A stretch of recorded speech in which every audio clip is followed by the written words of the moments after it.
Okay, it's August 6th, 2021 from the Hoka preview of from the Hoka channel. Okay, all Hoka, everything Hoka.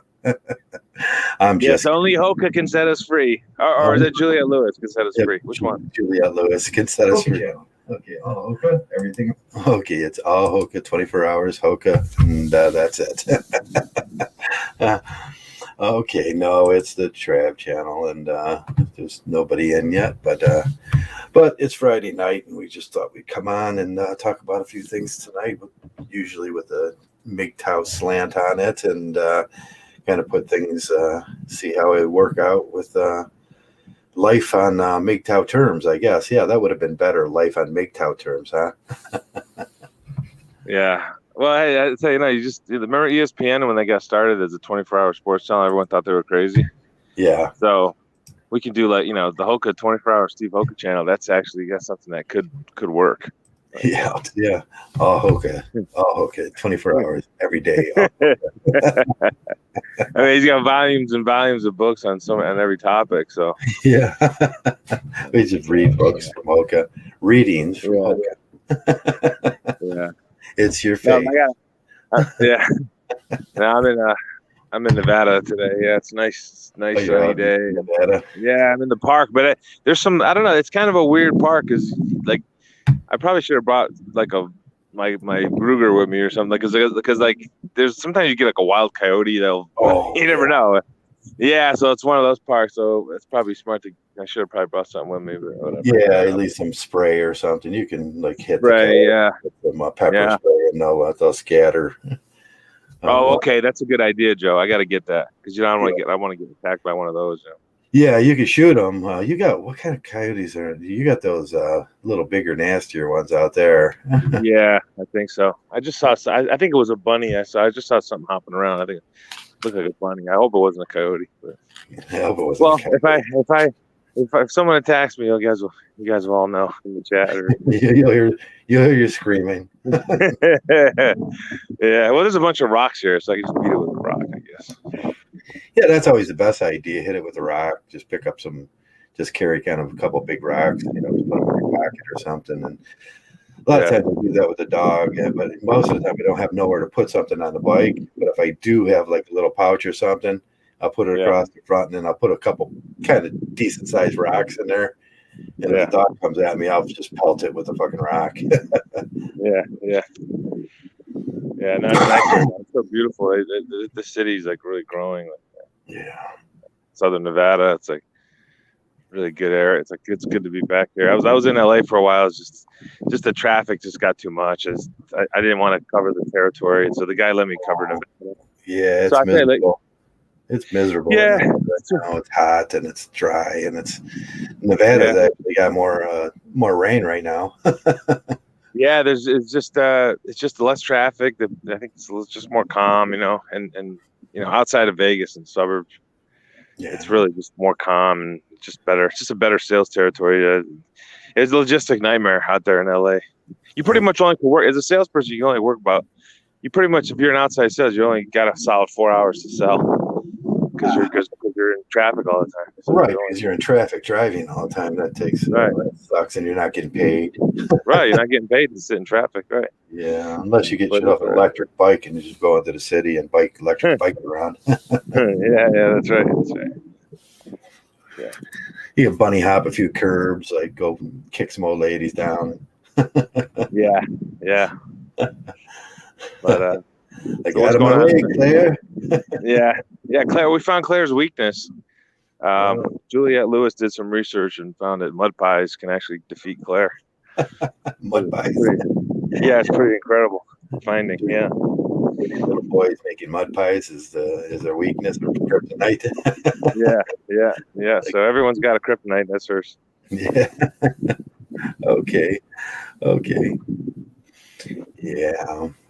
So you're taking life on life's terms, huh? Just moving with it and going with it. Go out in Nevada, so you're just kind of moving with it to Nevada, and sometimes it's hard because those terms sometimes throw you a challenge, and you might be resistance, like in a low bar. I put, there might be underlying resistance to facing those challenges. We talked about self-sabotage. We talk about, a couple videos before that, we talked about procrastination, self-sabotage, and all those counter negative things that are going to get you through it. Sometimes you just need a positive attitude, and I'm going to bust through this wall. Yeah. Examining, always trying to examine what's the best quality of life. I mean, for me, I'm looking at what's the best quality of life, and what's the best route to get to a good retirement, healthy retirement. Easiest way, and what's the best route to it, and but sometimes you're going to get resistance just by the world we live in. We have to live in America, and it's predatory, and you're going to have people that want to compete with you all the time. And we talk about that competition, male competition on male competition. 100% America, males got to tear each other down and claw their way up to the top. And then when you get up to the top, it's the crabs in a bucket. They want to drag you down, and all those good things, and that seems to be the American nightmare now. Well, as I get older, I see clearly it's the state. It's just, they're the ones making everyone miserable pretty much. And I mean, right. And then empowering these women, and just the taxes. I mean, when I was a kid, like, you don't think about taxes. I used to work at this grocery store in high school and college, like 40 hours a week in the summer. And I remember my check, it was like $156. It's like this is in the early 90s. So, you don't think of the taxes, all the taxes are taken out. And like, you don't think about that when you're a kid, but as you get older, it's like, wow, it's like you have this job that you're treated like, pretty much most jobs, well, at least the corporate jobs, you're treated like crap. So you got to put up with all this shit. And then on top of that, you got to cut the government in on your paycheck. They're getting they're getting like 30 to 40% of your paycheck.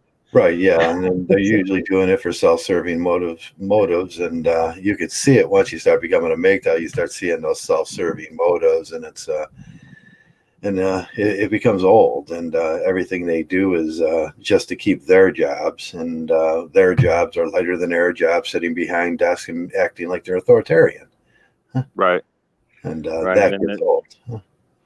It gets old when they try shaming you and they try telling you how to live your life. That's a big insult right there. Is when you're busting your ass and you're working hard, and then they have the balls to tell you how to live your life. So, to me, living life on your own terms is so important, because you're the one that's ultimately putting out the effort in terms of your labor to get money to live, and then you shouldn't listen to other people tell you how to live. You live the way you want to live, and you do what you want to do. Yeah, every time I hear something coming from the government, I just ask myself now, it's like, okay, even let's give an example, the Coca-Cola sizes of the cups and everything that they did in New York. Well, what self-serving motive did they have on that?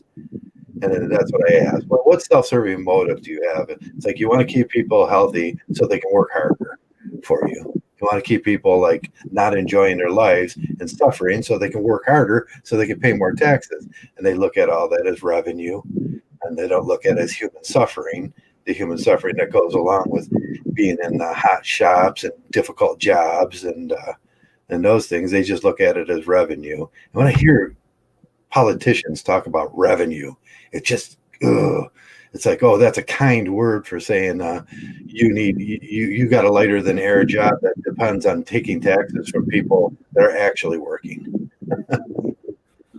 Of course, they want to keep that going. Yeah, and grow the size of the government. So we'll have a caste side of government, people that work for the government. We'll have the rest of the slaves. Well, and the way you can beat them is, there's a lot of ways to beat it. Is pretty much go for low stress jobs, I think, if you need to work. And then if you don't have to work, that's even better, but go for low stress. But then the ultimate way to beat it is don't be a consumer. Don't overconsume, or try to consume as little as possible. Right. There's just things you don't need. Right. I think Black Wolf was talking. I was listening. He had a really good stream, 4-hour plus stream. Okay. Like, I forget, something about stupidity, like defeating stupidity, or I don't know, something like cutting off stupid. I forget what it was titled, but he was talking about, a lot of this stuff you don't need. You don't need, like, my buddy has a 3,000 square foot house. He lives by himself. It's like, it's like, maybe it's a good idea to sell it, and if you don't need that space, I don't know. Stuff like that. Don't be a consumer. It's definitely because they just try to hook you to buy stuff. Everyone's just it seems like everyone's just trying to get everyone else's money. That's what it just. I mean, I hate to be pessimistic about that, but that's just how I see it now as I get older. Yeah. When the government starts considering your money their money, something has to be done about it. The size of government's way outlandish now, and I talk about it all the time. In this small county I live in, there must be 14 city buildings. I mean, we need 14 city buildings full of 1,400, 2,000 workers. Like we need a hole in the head. And a lot of these things can just be, they're in most of the time, when you see how the communities were originally built, and you think about how the communities are built now, when the communities really big, you had little subsections, and like this subsection, and you bought your house and your garbage was picked up and your water got delivered to you. And that was all included. And we decided, well, you can pay for your water, or we can tax you. And then they said you could tax your food, and then they start taxing the back end of the food, and then they say, oh, we'll tax your houses now, and then we're going to tax your food and your houses, and then the government has these monolithic buildings the size of those two things back there, where they sit around with, and they're lighter than their jobs, and it's just retarded, and it's why should we have to pay for that in a small community like this?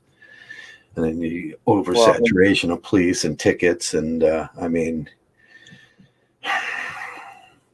yeah. And then the carbon tax thing—that's just the silliest thing I've ever heard in my life. Yeah, you got to figure out, well, how is the government being self-serving in that, and is it really for you so you can breathe fresh air, or is it really for them so they can tax and make another revenue stream? Right. It's for them. They think about it. They think about it as a revenue stream. That's the only thing. And then they say, "Oh, well, we're helping out because now they'll produce less carbon because it costs." It's like, no, you're not. You're just being self-serving. Dark psychology. We talk about dark psychology all the time. The government psychology is a really deep dark psychology. Mm-hmm. Yeah. So that's if that's the case, well, we'll fight back and we'll live life on our own terms. Do what we want. Because there's no point. Like when you get to the mindset where you're always thinking about what do they want out of me? Screw that. It's no way to live. Yeah. It's like people should be able to, hey, pay for their houses in their working career, retire early, have a decent quality of life. The human condition goes up. It's not such a drag to live. I mean, nobody my age should still be working, or, it should just be a drag on your bones every day. And, but the predatory capitalism, and that's on both sides of the aisle too. I don't care what anybody says about that. It's Republican and Democrat, and I'm a transcendentalist. I'm a transcendentalist for a reason, because we need a third party. Yeah, it's amazing. We only have two choices. Dumb and Dumber. Yeah, you got to figure out which one's the less of two evils, and that's what it's always. How did South Park do it? It was either a turd or a turd sandwich. You can pick between them, or there's a douche and a turd sandwich. And it's like, that's what you have to pick from. And he's like, this is this is the least of two evils. Can't we have a decent mascot? Yeah.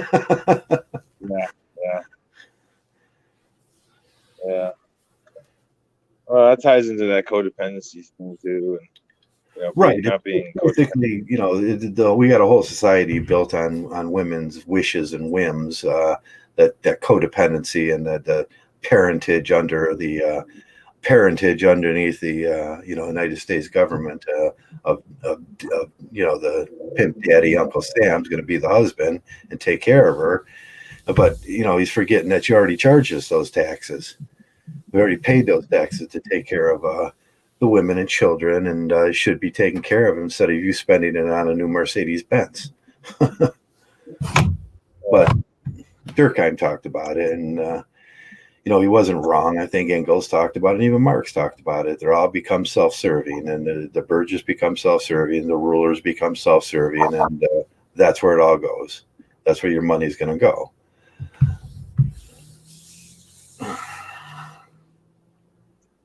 Yeah, a wise guy told me once that's all they're trying to do is just trying to get your money, and that's money is your energy, your labor. Yeah, your That's really energy, what it your labor, that's your really production, all those things. All those things cost you too.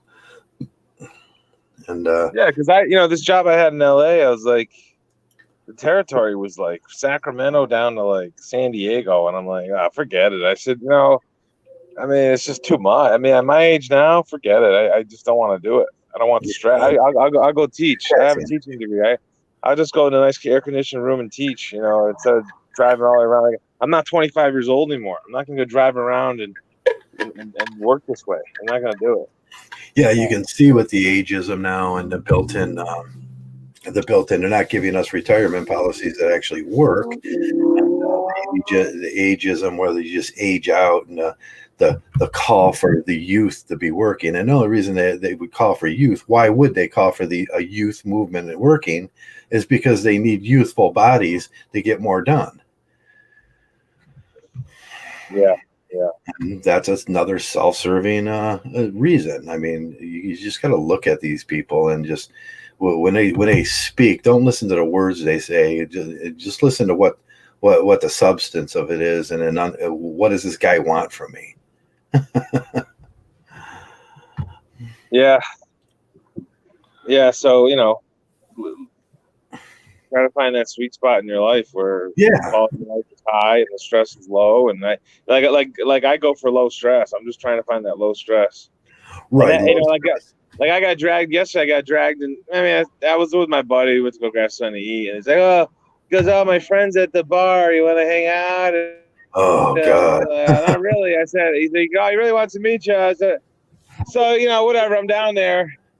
So I'm drinking a club soda because I don't drink anymore, and everyone's drinking and whatever. I had a good time, but next thing you know, I spent 40, 50. I'm buying them drinks. I don't even drink, which is okay.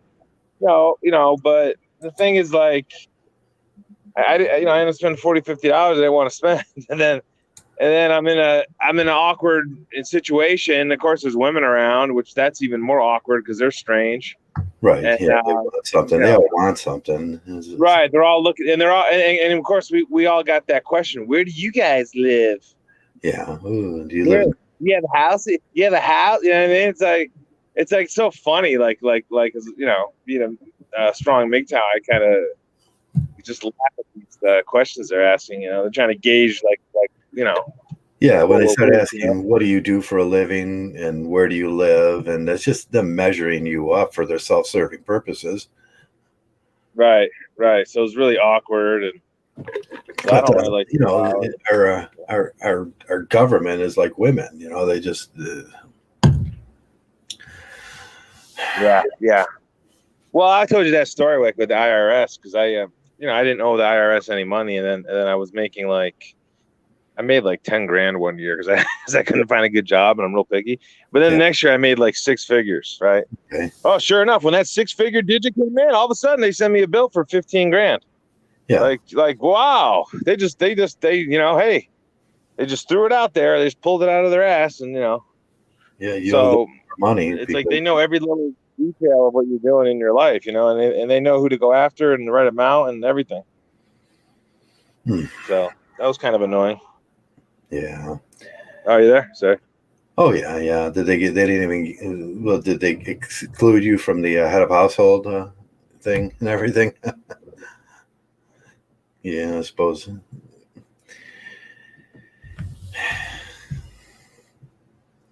Yeah, the IRS. Oops, Joey just went out. My story on the IRS too. The woman come over and she's like showing me her gun, and she's like, I'm just here to make sure you're not living too well. It's like, are you there? I lost you. Sorry, you there? Yeah. I said IRS and everything went crazy. Everything went crazy. Yeah, you're not allowed to say the IRS on YouTube because you gotta. Oh, okay. You gotta just how they track every little penny you make, so they can find a way to screw you out of every cent. Right. You just honor them, and they're our gods. And yeah, Jesus, because Jesus' first job was a IRS tax collecting. Yeah. Oh God, I hate that. They give unto Caesar what Caesar is due. It's like Jesus is like telling you, well, don't forget to pay your taxes. Yeah. Who inserted that in their Bible? They slapped me with a $15,000 bill, like out of fucking left field. It's like, what are you guys freaking nuts? I mean, I worked it out with them, but it's just annoying because it's like they just always want to let you know, like, hey, we're here. I mean, it's like I got nothing to hide. It's like I'm W-2. I submit my stuff, but yeah, it's just strange. It's as I got older, that's becoming more and more. It's like they're just like the state is just they're the big because that one of the Black Wolves that he had a really good. I tell you that stream that was really good. Okay. They were talking about race and class, but it's all just a distraction. It's really just class. Right. It's just more of a class warfare thing. Yeah. So it's class. Yeah, it's like the rich are just trying to get all this control. Well, it's just the rich against the poor kind of thing, and then they just use race as a distraction. It's just a distraction. It means absolutely nothing. I did the video on Willie Dixon rules, and it's like pit everybody against the men against the women, pit the blacks against the whites, pit the smart ones against the stupid ones, pit the you pit everybody against everybody, and that separates and divides, and they truly the slave owners, they get what they want, and today's day is the privateers, they get what they want. Yeah. So that's the whole distraction. It's they're trying to just distract everyone into not, and they do it with sports too. I mean, I love sports. I'm with you. I'm a sports buff, and I love it. But that's just a distraction because we're all getting screwed, right, through these taxes and shitty jobs and low-paying jobs and all this kind of stuff. But it's just a distraction to get people to not understand what's being done to them. Like, oh, you used to, I mean, we talk about it all the time. Me and you are probably guilty more than anybody. Like, talking about the games and all that stuff. But like France is playing USA today in basketball, but like for the gold medal. But at the end of the day, is that really like who gives a shit, right? Like we're getting taxed, and our labor's getting stolen every day, and it's like that's the thing that people should be discussing, right? How we're getting screwed. Right. Yeah, how to downsize the government. We keep what we need, and how we can get this altruism to the people, how we can get male altruism to the people for less money, and it goes straight over, not through some other huge government that takes their cut when they feel they need a raise. We got to get it straight over to the people that are in need. Right, and they'll take that like a third of a half of a percent. And I mean, they just take a little bit. They just a little bit at a time. Like my buddy's uncle used to have a blacktop business, and he's a really street smart guy. He goes, listen, when you're effing somebody, you don't F them too hard. You just poke it in. Because he's just talking about like you don't get them for like a big like this. You just do a little bit at a time, a little bit at a time. You know what I mean? So that's kind of what they do, right? Yeah. And it's a little more here, and a little more here, and a little more here, and it's just too much now. And when you put on top of that, there aren't that many jobs anymore, and everybody can't be employed. What do you do with something like that now? And these kids, they're just, these kids going to have it so rough if we don't fix this government and downside. Well, what they got to do, what people need to consider. I don't tell people what to do, but something to consider. You got to go for those jobs in those areas where nobody wants. It's like that's, for men that's kind of easy in a lot of ways because women don't do those blue collar jobs. They don't have the strength. They don't have the character. Right. Well, that's half the problem. We have to create jobs for this new feminist working class that are really just bullshit jobs. They're just lighter than air jobs that don't produce anything. Right. Like that lady that was trying to talk shit to you, and I forget what job you had. She was like talking shit to you. She was a manager or something, or like telling you to fix things. Yeah, remember that? I need to fix the air conditioner and get it done now. And I was just a filthy blue collar worker, and it's like so I sat around. I mean, I was okay. I'll get this done tonight, and then, but you're going to spend a whole day for your mouth in the heat. And it wasn't that bad. When you figure it's like it was like 78, 80 degrees in there. And then out where I was at and the entrance to where it sucks the air. And I mean, it's 120 degrees out there Yeah. in the shop.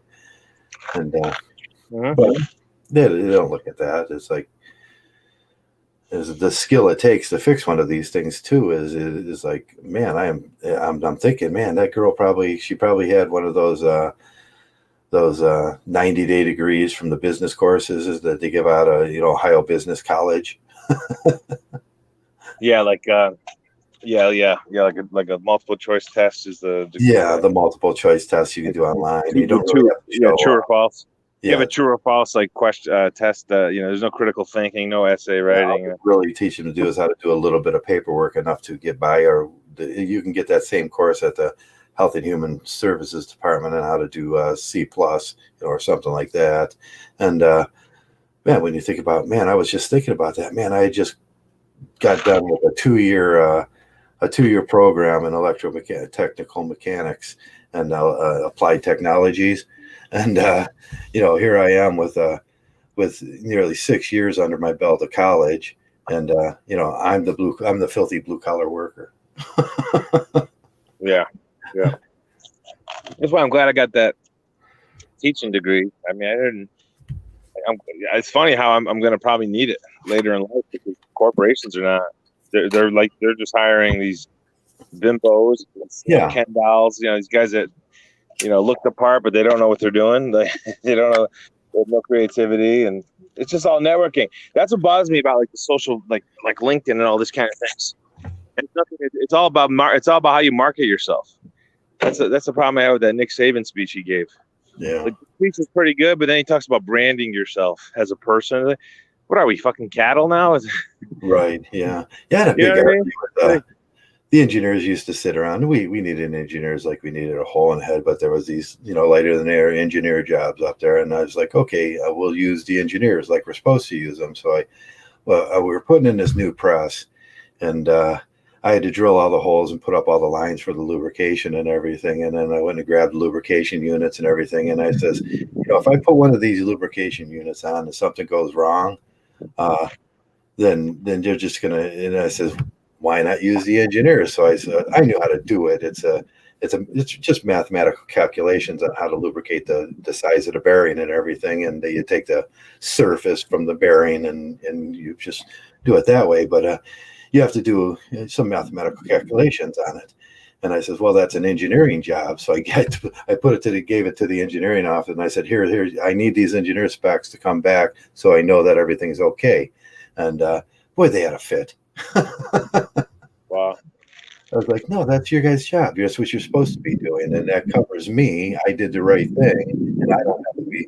No, they wanted to just throw it down to me. And if something happened to one of the primers or some of the lines, or a line got broke, they'll just blame it on me when they're not doing nothing. Yeah.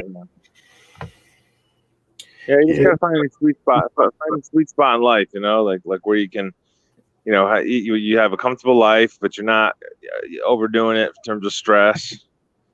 And then, a good positive, environment, work environment, and like being in that bar. So I didn't want to be in that bar. I put myself. There's nothing fun about it. I could have been it was a unique situation. I'm glad I met this guy. He's a good guy. He's a good dude. But yeah, I put myself in a spot hanging out with a simp friend of mine, and he really wants to meet you. Really, can you go back? Like one of those fucking arm twists. Next thing I spent $40, $50. I didn't want to spend. Yeah. But that won't happen again. I won't put myself in that position. That's just the way it goes, because it's like one of those swanky like bars, a beer is like, RP's gonna have a heart attack when he hears it. Like, $15, $20 beer, like it's like a $1-2 beer. Stadium. Yeah, it's more expensive than going to a ballpark. Yeah. Ballpark, you what's a beer, about $7-8 now. There's like 50, it's like 10, 15, 20. I mean, they had live music there. The guy's playing the piano. It was pretty cool. He was from Cleveland, actually, the guy playing the piano. So he was a good dude, and I had a good time. But like I'm in a place where I don't want to hang out. It's like with people I really don't want to get to know. You know what I mean? It's like, okay, well, let's see. So those are one of those like I wasn't living my day on my terms yesterday. So that's kind of why I wanted to talk about this topic, because you can't, because there's times it's good to be flexible. You're gonna get stuck sometimes. Yeah, there's times it's good to be flexible. Yeah, it's like if you're in a work situation and they're having a company Christmas party, I mean, try to get out of it if you can, but but sometimes you can't avoid those type of situations. Like, it's the boss is retiring, he's got 50 years in the company, and yeah, you should probably go to his retirement party. The guy put 50 years in, whatever, stuff like that. You're in a situation you don't want to be in. So sometimes you kind of need to maybe twist a little bit and do that. But in general, you really shouldn't be negotiating stuff like that because things can really spiral out of control in terms of like what you want out of life. And next thing you know, you start doing everything for everyone else. And then, next thing you know, you're fucking broke and you got nothing. And you lose your time and everything. So sorry for swearing. Yeah. Yeah. So I get upset about stuff like that because this guy does it to me a lot. He's done it to me a few times now, and I've noticed a pattern with him of doing this type of shit, and I don't like it one bit, and so that's got to end, hanging out with this guy too much, Yeah, he's always going to network, but you're going to have to think about why he wants to network through you. It's like yeah, it's like what's in it for you. Well, I told you about my friend that got in trouble with the federales. Yeah, with the fed. How's that going for him? He's got, I guess mid-September they got to go to trial or something. But his sister's loaded, so he's gonna get the best attorney. So I don't non-violent. So I don't think I got a feeling he might get out of it. But the other guy's, my other friend's screwed. He's his second time felony or third time, I don't know. So he's all screwed up. So I like this guy too. He's actually not a bad guy. Actually, the more I thought about it, it's like, oh, he was just doing that. Like I thought he was into other. He was into other stuff, but he wasn't as violent as I thought he was. So it's not too bad. But he kind of quit doing that enforcer role. He kind of quit that to do this other thing, but the other thing got him in jail. So. Yeah, sometimes most of the time you can find out sociopaths are like they're really personable people. You can like them, but that has nothing to do about their decision making process. But my other friend, the one I grew up with, he was just one of those guys. You'd always try to twist your arm. Oh, come on, there's gonna be broads there. Come on, and that's like that's some consolation for me. Well, and then after a while, you start living life on your friends' terms instead of your own terms. So that's why it's Mgtow. Like you made a comment during the last video, like if you're gonna do it, go all the way with Mgtow. Don't half-ass it. And that's one of the ways you do half-ass it is when you start letting people twist your arm all the time and like I haven't had a drink in 12 years. Now I don't do that, but I never had a problem with alcohol. I just don't like to drink anymore. I don't want to drink. So he's but you start twisting, you get these guys twist your arm. Next thing you know, you're pounding down 5-6 beers at the bar with these guys because they're like, oh, just have one. You know what I'm saying? Well, like, no, I already made my decision. You got to leave your car, call a cab, call your Uber to get home, and it's like, or worst of all, the worst situations that I used to get into is when you drive up with a buddy, he's driving. And then all of a sudden you're like, I'm done with this and I want to go home. Either I got to call a Uber or worst of all, he runs away off with a girl. And you're like, oh, fuck, I'm just stuck here now. Right. Either walk home right. Are you end up that guy that's driving around the city looking for a hotel room because you got nowhere to stay, for the night? Yeah. Like, because those are kind of friends that they don't seem to be there when you need them. They're not there. Simps are not there when you need them. They're just not. No, if he finds a girl, he's going to leave, and that's going to be it. And they won't even try to explain or here's the key to the apartment. They won't think about things like that because he got one thing on his mind, or he wants to take the girl home to that apartment, and he doesn't. All of a sudden, he doesn't want you there. I mean, even when I was a blue pill simp, I knew enough not to go into someone else's conversation with a broad or block a broad from a friend of mine that liked her, but I knew these other simp guys, they would in a heartbeat. So I already had the Mgtow makings. I already had the makings of it when I was blue pill. But these guys that maintain they're still blue pill simps. they were the same guys back then. They would block you. They would, you know, me, I didn't care. I was like, yeah, whatever. Just whatever. I'll just grab another broad. That's not a big deal. But they would be the first ones that would throw you under the bus to get the broad. Right. Yeah. The worst part about that is okay.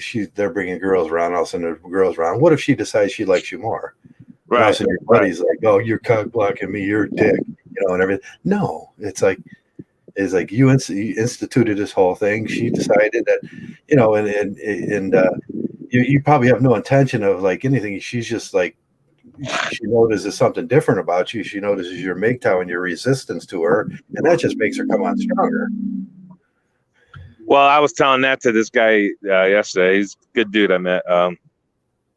And he was like, I go, yeah, man. I go, listen, I don't pick up broads. I don't do anything. I don't do them. But I go, you just let them come to you, man. I said, let them come to you, Hoka style. You know, Hoka style, all guns a-blazing. You know, it's like. Yeah, just sit down and wait. They will. Yeah. If they don't, then you got to consider what you are. That's Hoka on Hoka, Volume 3, page 78. You know, it's right there. Yeah, let the broads come to you. But you know, I don't seek any of that shit. And I don't even. And even if they come at me, Joe, they could be Christy Brinkley in 1985. You know, I'll be like, I think I'm good. Yeah. Because I don't want to get into it. Because I know we already know. We know. You know, it's weird because we know women better than they know themselves. Yeah. What if I just want to have a good night's sleep tonight? So no one's coming. Right. I'm just trying to get a good night's rest. That's right. Yeah. I mean, I'm not interested in drama. I'm not interested in any of that. Right. Yeah. It's just drama, and you know where it goes. And even if you play along sometimes, and playing along is the worst thing you can do. Sometimes you just gotta say, no, I'm gonna go to the other side of the bar and throw some darts, and they'll try to follow you. It's like, no, really. Here's $3. Go get yourself a beer, but drink it over there. Well, I remember I had one of my cousins I don't talk to anymore, and we had a falling out, and because he's a blue pill dick, you know. And sorry, I mean, I don't know how to describe him, you know. But he would be this guy, like, so we'd go out, he'd pick me up, right? So whenever he would drive. Yeah. It'd be on all his terms. He didn't care about anyone. Right, yeah, it gets on their terms, and you're like, right. I always keep the Uber app on my phone ever since it started. Now is the best there is. I can get a drive home for like $12. There you go. Just right. He would be one of these guys, like, you know, it'd be 1 o'clock and everyone would be tired, but he still want to hang out and party. And it'd be like, So I made a vow. This is in like 2008. I said I'm never going out with this guy ever, as long as he has control of the car. So I'm never doing it. Yeah, if I'm driving, I want to leave, and if you want to find an Uber cab, if you want to stay and find a cab home, you can, and that's more appropriate. Right, and that's kind of like a you might think it's a silly example, but that comes up a lot. You know, that could be a lot of different situations where there could be a ton of different situations. He's loading the car up. You think you're going home, and he's loading the car up with chicks. And it's like, wait, what are we doing now? And it's like, we're going back to her house, and she has some pot or something, and we're going to go smoke some pot. No, I don't do them things. Right, and that's why you got to kind of put your foot down sometimes. And quite frankly, listen, if you have to bend your arm, if you get in those situations, and maybe for one night you bend your arm a little bit. But you know what? I would probably, unless that guy says sorry or apologizes and really means it, I would probably cut off that relationship with that person. Yeah, that gets way uncomfortable. I did that with a friend for years, and as I said something, no, man, I can't do this no more with you. It's like it just turns out bad for me. I mean, I have to plan my exit, and I have to plan. Right. I have to plan everything.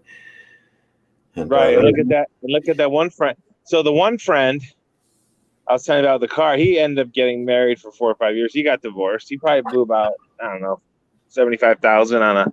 He did 4 years. He lost equity on his house. He lost like $75,000 on that divorce, which is not a ton of money compared to most people, but still $75,000. I mean, it's like, a lot of money for some people.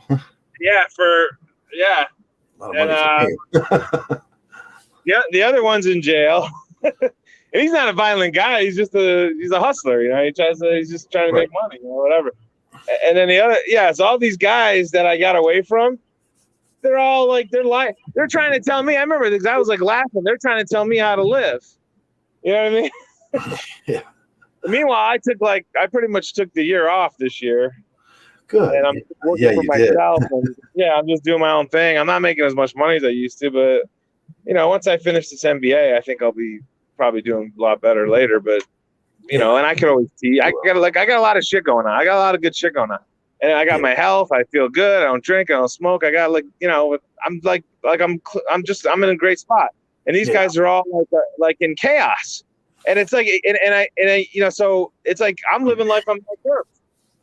I think that was the key is saying no to those guys, and that, like we always talk about in Mgtow, our favorite word is no. Yeah, I think after you get your MBA, you're going to see which other ways they're going to try to exclude you from being in their special group, and then it comes down to those little things. You're not saying you're not carrying the company line. You're not saying what they want.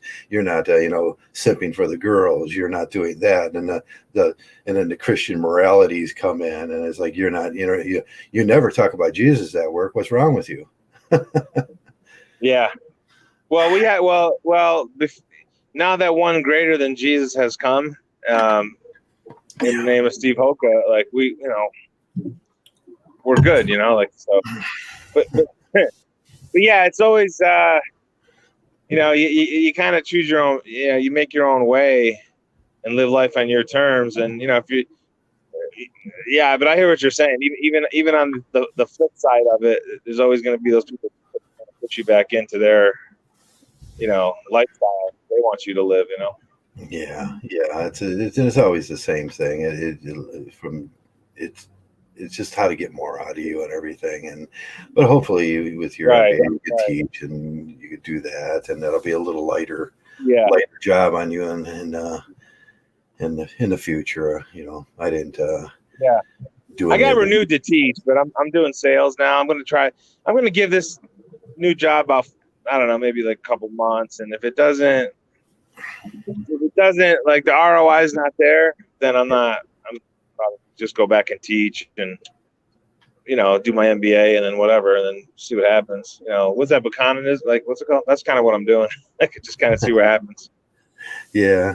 Sometimes you got to wait around for your opportunity, whatever that opportunity is, and things are going to come, and then you're going to have to decide which is better. Sometimes things won't look as good. Sometimes it's just a feeling that you got that this job's going to work better, or these people are better for me. And I remember I just got back from fishing, and I got laid off from mobile, and it was the worst interview of my life.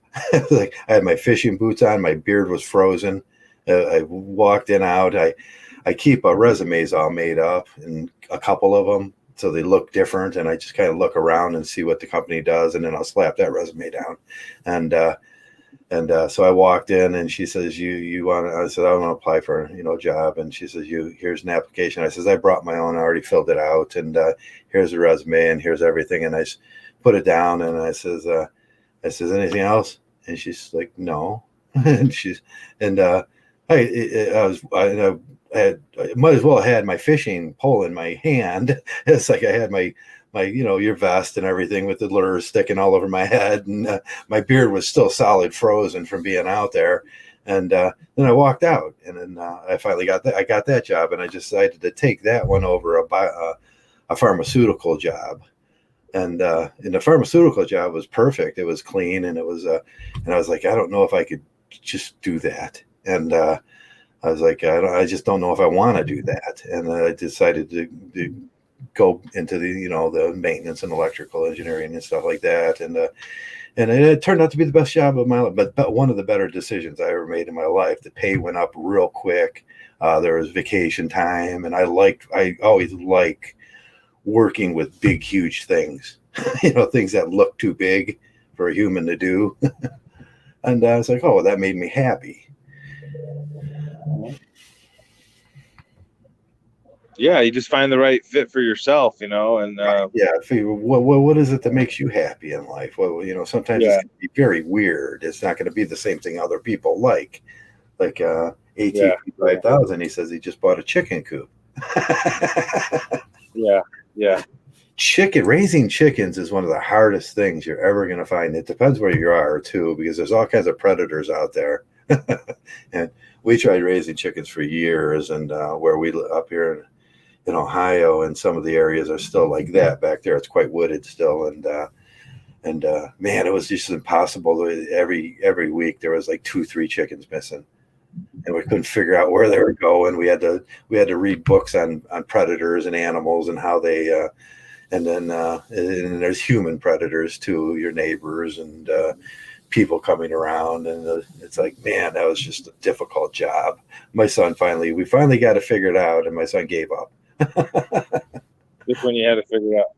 Yeah, we had, because it was like so much work getting to that point where we had the chicken coops all fenced in, and we had little pieces of that chicken wire just everywhere, any little crack, any little. And you had to figure out what was going on, and that was all a lot of brain work. And it's like, and you're like, you didn't think this would be that hard. In the movies, they just show you just throw the eggs in there and then they hatch, and all of a sudden you got happy chickens.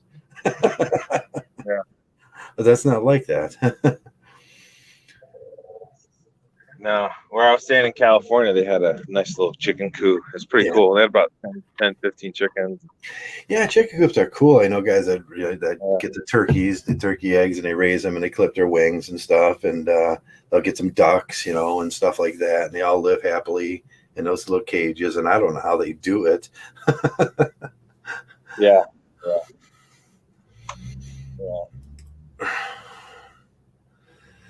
But yeah, like living life on your terms, man. It's like, so like no one talks about it. It's like no one, everyone's like kind of doing things for other people all the time and not stopping to think of what they want out of life.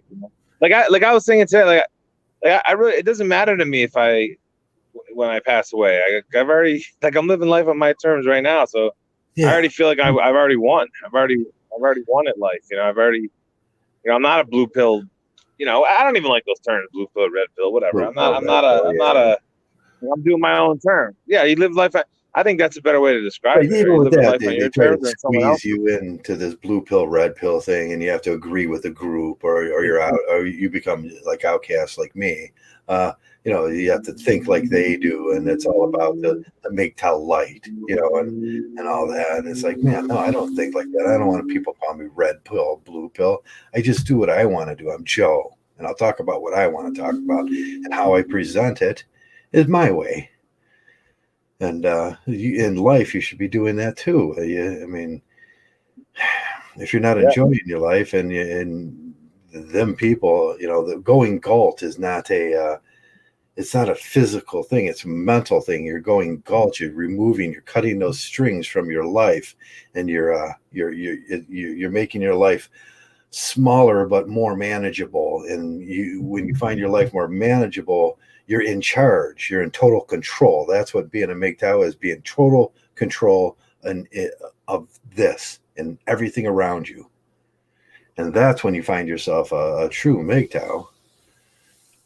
Yeah, it's funny. Like I don't really like politics anymore. I don't vote anymore. But like my life, I looked up my voting record. It's like 50% I voted Democrat, 50% Republican. Like I'm right in the middle. Like I voted both sides over the years. Like over the years, I voted both sides. I was like, no, I'm in registered independent, but I don't fucking really, I don't care. I don't follow any of it. I found that even they'll try to exclude you. I registered independent, and they were excluding me from votes. And when I showed up, I'd get that special independent ballot, which only had 2 issues on it. And it was, when I looked at the issues, it was like, okay, these are just tax issues, but they were trying to exclude by party lines you from voting on tax issues and stuff. And I said, there's something wrong with this. I mean, everybody, when you have a vote, it should be everybody coming in, everybody votes, and not just on these party line votes. And then you squeeze a couple things in these things. And that's what I found out as an independent. When you show up to, like, they'll have you'll have your Democrat vote or your Republican votes for their whoever they're electing, who they want to run and everything. And you always notice that they're trying to squeeze something in that has something to do with the community. Yeah. It's like, oh, you guys are excluding people from that. Boy, what a bunch of shitholes these people are. And we really need a third party that truly represents. I thought it was going to be Ron Paul, not Ron, yeah, Ron Paul, and then he's gone. And the actual Libertarian Party that he started had actual value and meant something. And then now it's just that it's I don't know what the Libertarian Party turned into. It's not. It's no longer Emerson and it's no longer the party of transcendentalists. It's the party of whatever the other two parties want. Yeah, well, it's just the rich. I mean, it's just the rich control everything. I mean, they have it all locked up. They're just trying to maintain their power, but then they're looking just to expand it. That's why you see these like the power and that way they get the revenues. That there's something self-serving about that. Well, it's the dumbing down. That's like even my blue pill friend, or just use that term, but we're just talking about how dumbed down the culture is. Because we were watching the old. I don't watch a lot of TV, but I was just hanging out with him watching these older TV shows. Yeah, and they were just a lot more witty and a lot better, and like now we have all this we have a dumbed down society. It's just so dumbed down. Look at YouTube. Look how dumbed down YouTube is. I mean, that's why I'm glad I was glad when you started doing podcasts, because the only people I can really listen to are you, maybe Whiskey and Black Wolf, and a few other guys are probably missing, but a handful of there's probably 10 good YouTube channels. The other tens of thousands are really bad, really dumbed down, stupid videos. Yeah, or the content's terrible. Right, it's that Mgtow light. If you're watching Mgtow videos, it's like Mgtow light and just give her a spaghetti dinner. It's like, what the heck are you talking about? Give her a spaghetti dinner for $1.28. Yeah.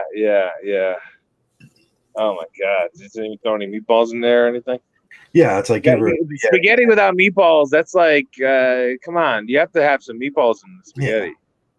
It's like that's terrible. All he's saying is you can grope her and then have a kid, and then your life is going to be.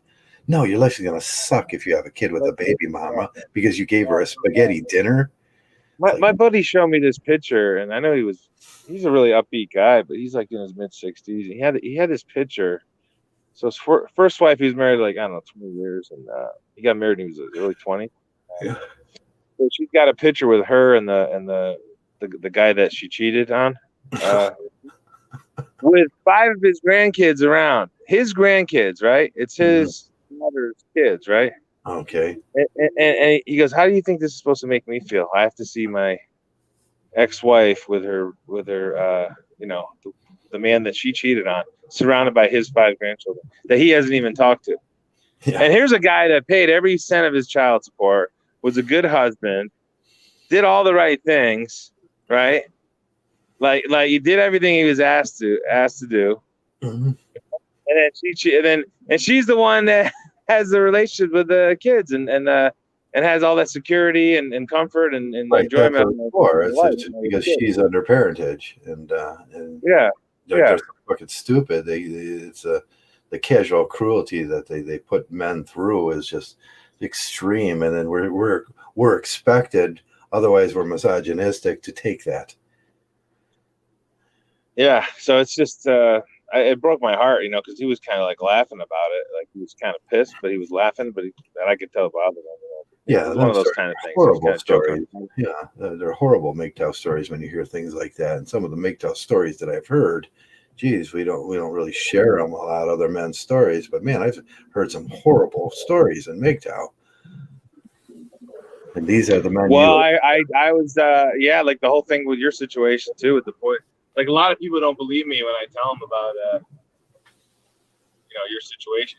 I don't mention their name. I don't know who you are, but I hope they never find these videos. I'm talking about them. But I don't mention their names. But they were horrified and then I told them about my friend Chuck with the insurance policy when he got murdered for $150,000.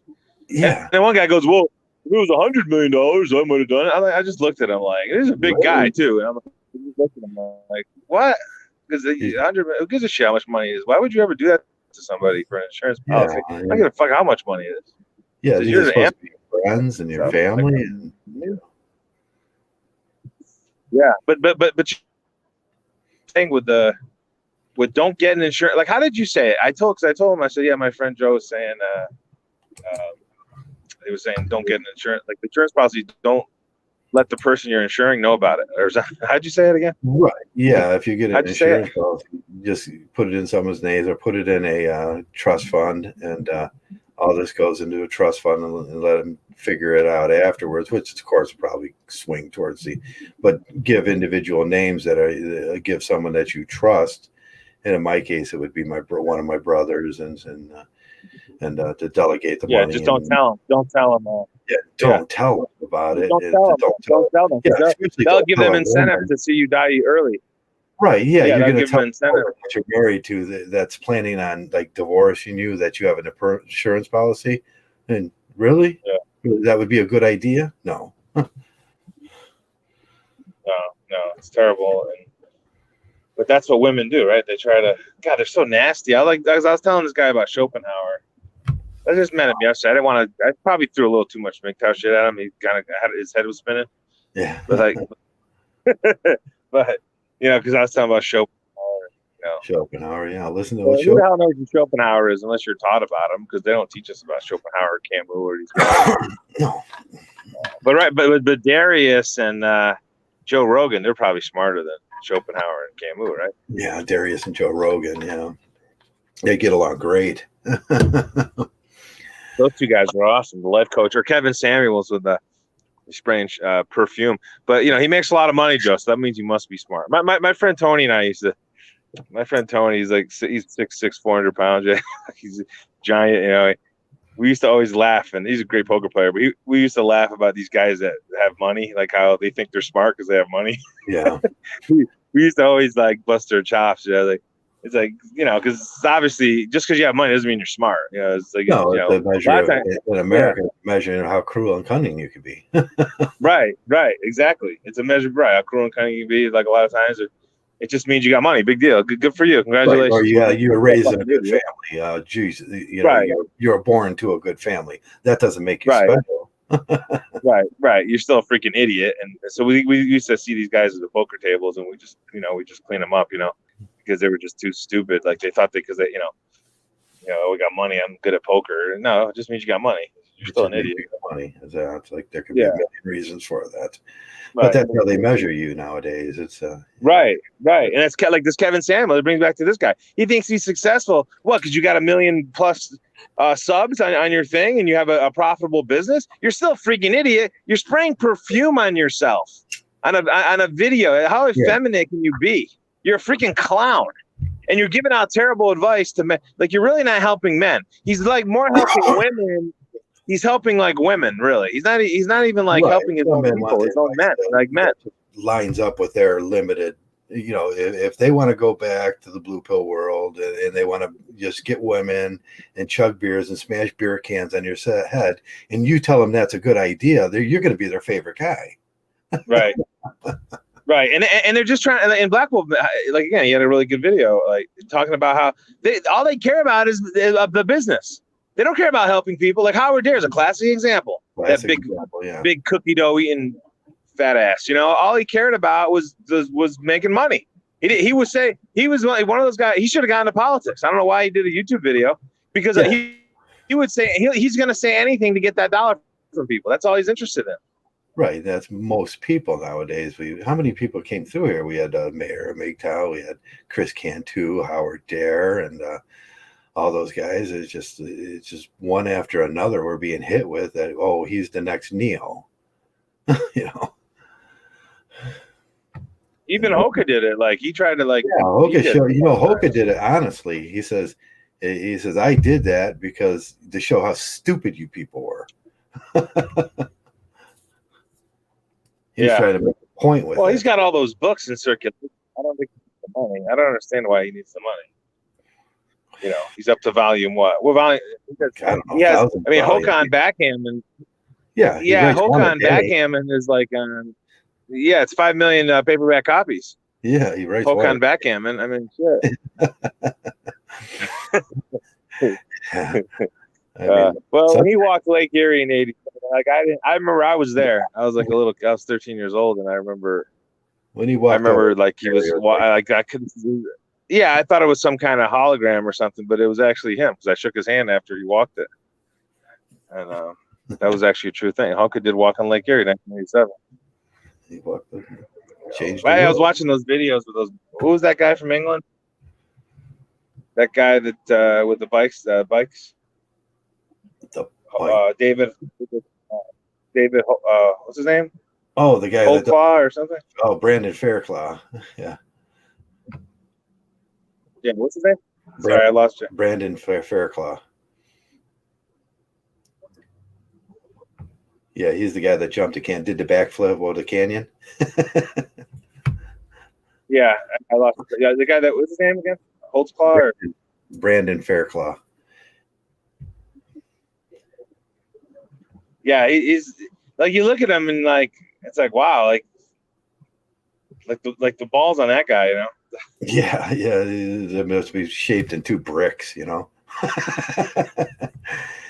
Yeah, we're kind of short on men like that, you know, nowadays, and that's why I like the MTV. You know, I showed you the. Okay, we lost Joey again. He's cutting in and out, and in Vegas tonight, Claire's probably switching she's switching the switch off for Joey's internet. Sorry. Yeah, sorry. No, but that guy would give Hoka a run for his money. That guy. Yeah. You know, we watch those videos. You know, I see these kids on the MTB bikes and everything, and they're jumping like 30 feet in the air. They got the big smiles, and that's creating such powerful little children. It empowers them through their own strengths. You know, that's why I like that sport. When I look at these kids coming up and everything, it's like them are kids that have no problem with making decisions or being being in charge of things. You know, if you could do a backflip, a 30-foot backflip, and then land it, you know, these are kids that have no power, that have, you know, true power in their lives, and that's why I like that sport. It's a little off the beaten trail, you know, but you know, it's not like football and everything, organized football. They're going to try to make it into like organized football.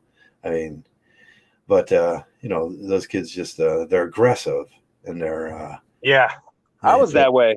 You probably were too, I think, right? Like, yeah, I like to do things. Yeah. We didn't have great bikes back when I was a kid, and you know, like that, we couldn't do that stuff, but we were aggressive, and we got a kind of shortage in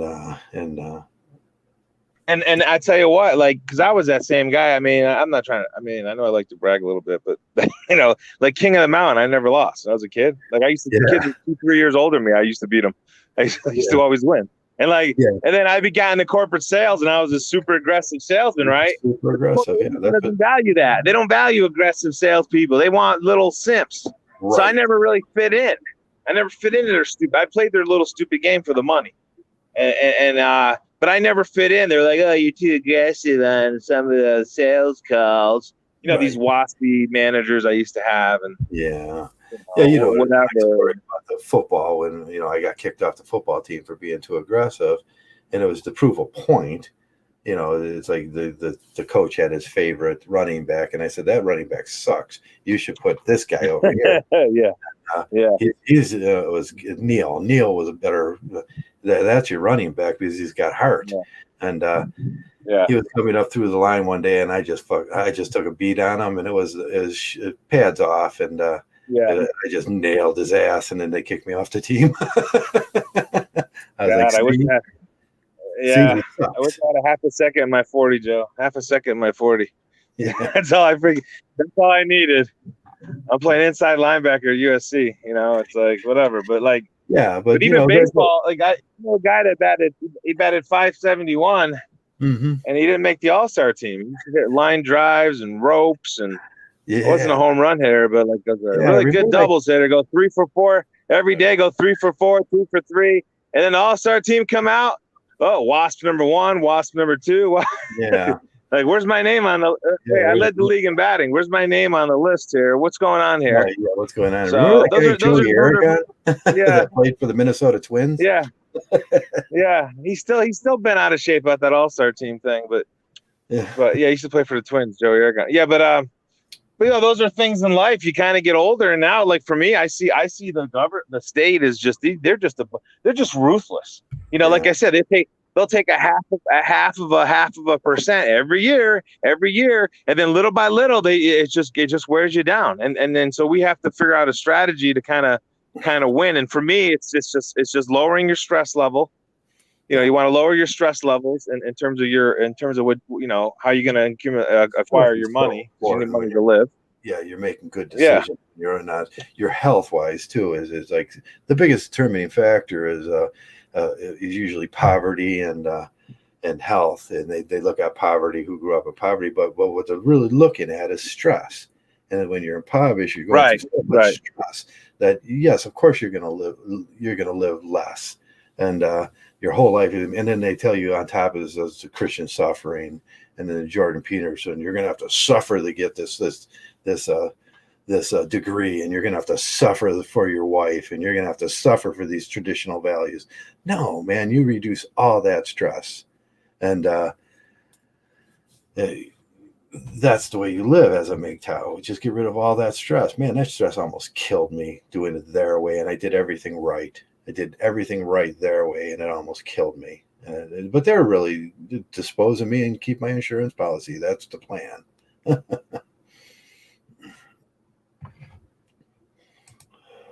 Suthie's in, and Jigsaw's in, and RP's in, Yeah. AP's in. We'll just go through a little list right here, and Black Wolf is in, and who else is in? God, Jigsaw's in. Where is Jigsaw? There's Jigsaw's in. Uncle Guns is in. That's a great name. So, Susie's the latest. Yeah, it's good. It's good to see those guys in there. All smart guys. I'll tell you one thing about that. The people you just named off, they're all like smart guys. They're all guys I would love to have a conversation with, have lunch with, hang out with. They share your Mgtow values, and that's what being around here is for. Hey, we know YouTube hates us, and it's just looking at on Twitter today, and it's who is it? Kid that's always over there on Twitter. He's just saying, man, YouTube is such a bad platform for us.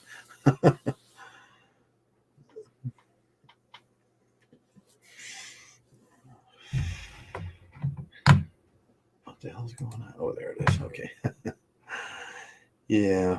Oh, are you muted?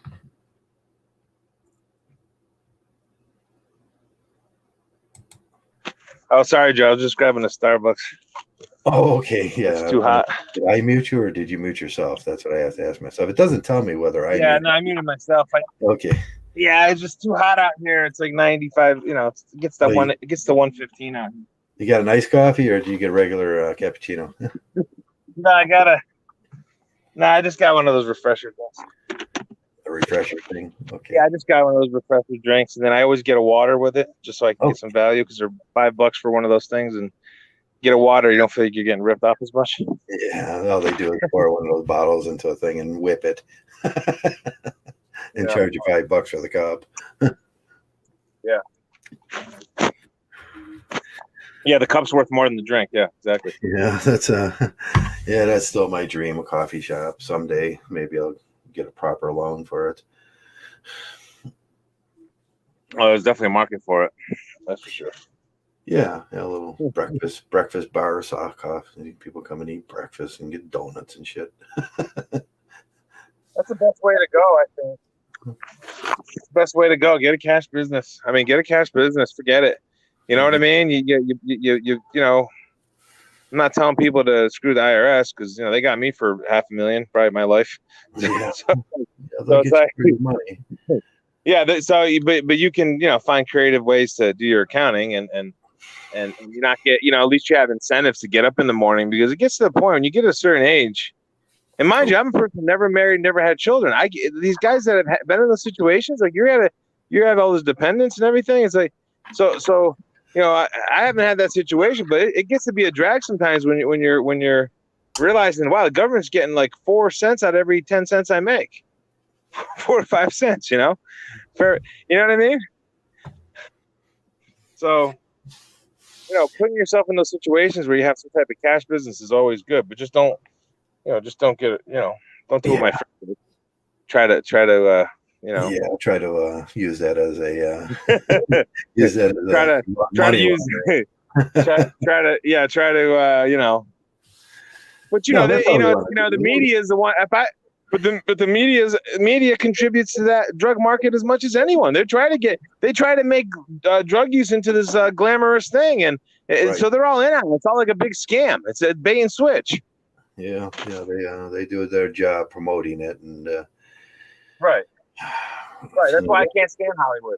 I can't stand it, and I used to like it. I lived there for a little while. I kind of liked it when I was working out there, and when I was younger, and now it's like I see it for what it is. They're all just bait and switch, like scammers. They're just trying to glamorize all this destructive, addictive behavior, and then so yeah, that's what it is. Call it what it is. That's exactly what it is. Everybody's got a drug dealer on speed dial. Right. They're all promoting drugs and sex and oh, it's so great. I'll tell you, I'm in my late 40s right now, and you guys are in your 20s and 30s. Better listen up. You're teenagers, young guys, or whatever. You want to fool around. You want to do this and that. When you get to be my age, and Joe's a little older than me, it's like it's not a big deal, first of all, and second of all, that shit gets old quick, and it's not even really enjoyable. And then when you look at the risk factors with women and STDs, and then just the drama, and then the people that have been murdered and all this kind of shit, like a jealous boyfriend walks in, whatever the case. Is that risk really worth it? No, I don't think so. No, how it controls your life, and you got to be miserable and say all the right things all the time, and don't offend people, and don't offend the girls, don't make the girls unhappy. That eats away at your soul. And I mean, one day as a Mgtow is probably better than a year as a as a blue pill guy. Or one Mgtow day is 10 worth 10 blue pill days. That's why, Joe, I don't like this. With this one friend, I got to endure the next 4 to 5 months.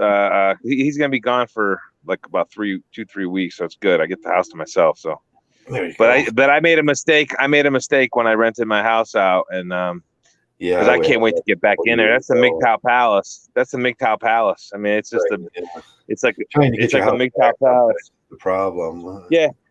You got to get out. You got to get out. You're always welcome. Any certified Mgtow. So the only guys that are welcome would be you, RP, JK, Black Wolf, SFM, Jeff. I think you guys are the only ones that qualify right now. Entry through that door. You guys can come out anytime you want, and yeah. That's a Mgtow. Yeah, I'm gonna walk up to your house one day, and there's gonna be stab marks on the front door from Claire trying to get in. Yeah. Well, we found out her kryptonite now. It was just luck, We found out the queen, the mud wrestling queen. Yeah, just spray mud on her. Yeah, she was able to. No, but it was hard for me because it's hard being around these guys that just don't they don't get it, and it's hard being around them sometimes, but when I had that house and to myself, it was really I kind of miss it, just being having my own little Mgtow freedom, and I don't answer the door.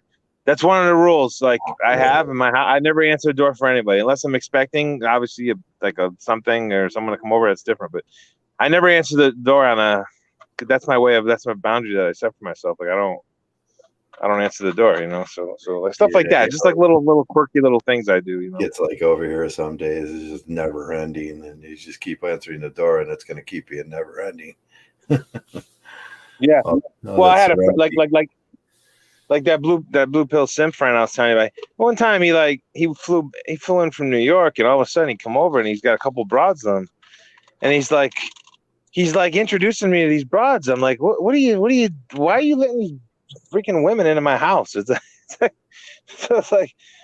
you know what I mean? It's like so that's definitely a Mgtow rule, is not to let women into your house. I mean, it's just like, look at Wally Backman. Remember Wally Backman, Joe? He lost his job. He was supposed to get that baseball job, and then he let his girlfriend into the house, and she caused all this commotion, and he kicked her out of the house.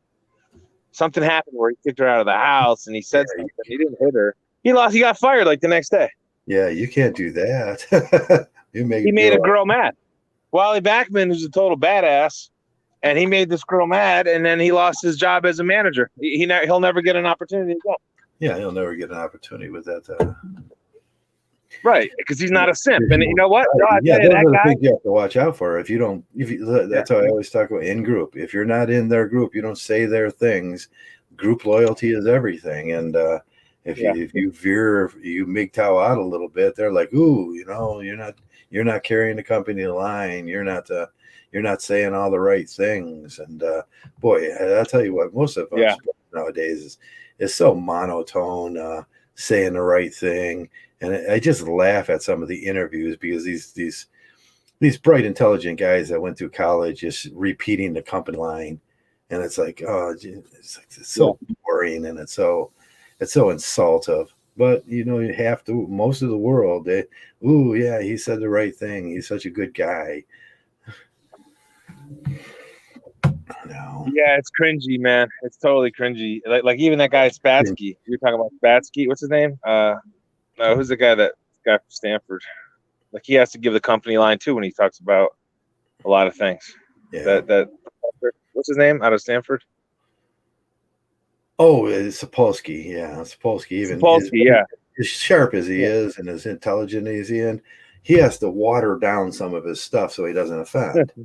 And he's Right, going to tell right. you the stuff. If he didn't water it down, it would still be the truth, and it would be more of the truth. But it would just be too much truth for a lot of people to handle. So he has to balance that fine line in endocrinology, and neuroendocrinology, and but in that you got to ask yourself: is that hurting? Is that hurting society? Because you have to censor yourself. Yes, of course it is. Yes, of course it is Because hurting society it's because people aren't getting the suppressing truth. knowledge.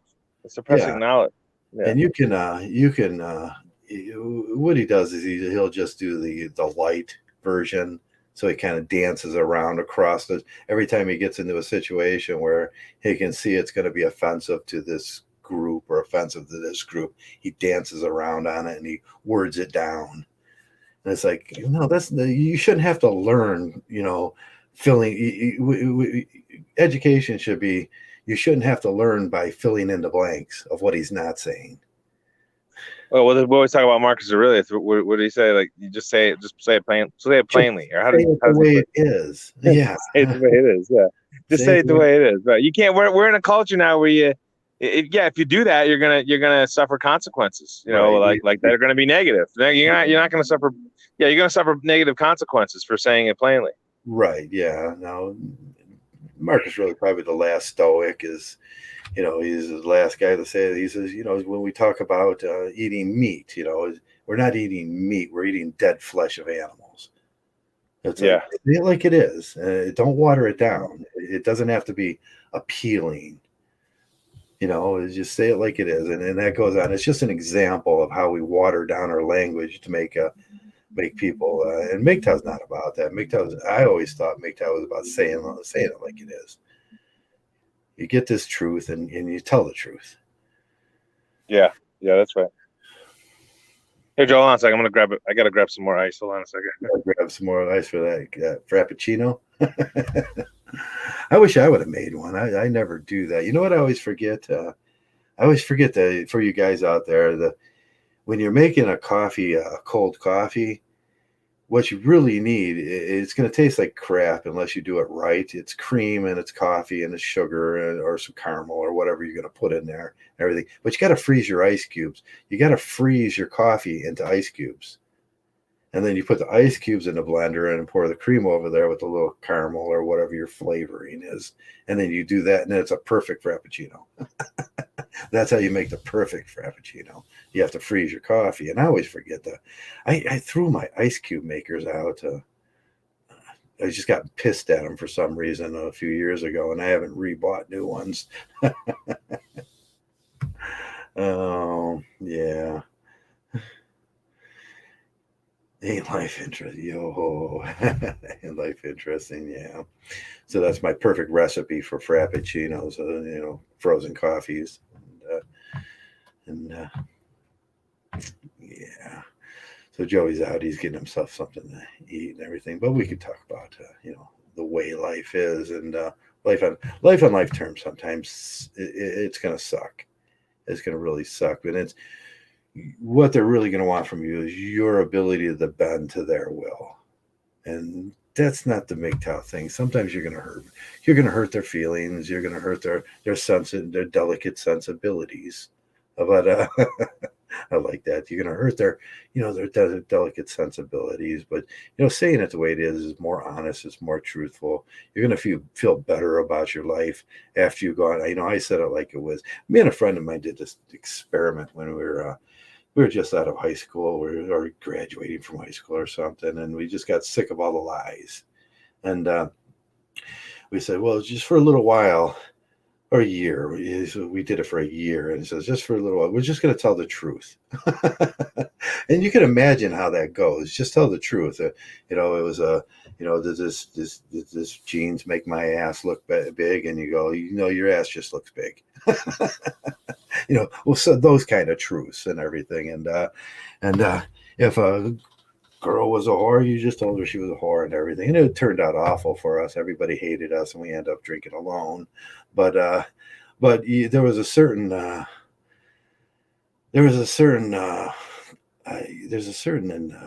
just happiness and joy in that just I didn't tell a lie for a whole year. I didn't have to. I wake up in the morning and go to the store, and the lady says, how's your day going? And instead of giving her, oh, we're great, everything's great, I say, today really sucks. I had to wake up. I threw up a little bit. And it's like, we do things like that. And then the lady was like, really? I was like, yeah. It was like, I was really sick this morning, but I got to get up and go to work because that's what I got to do. And you're truthful about it. Just don't glaze over those. You're like putting cinnamon coating on shit.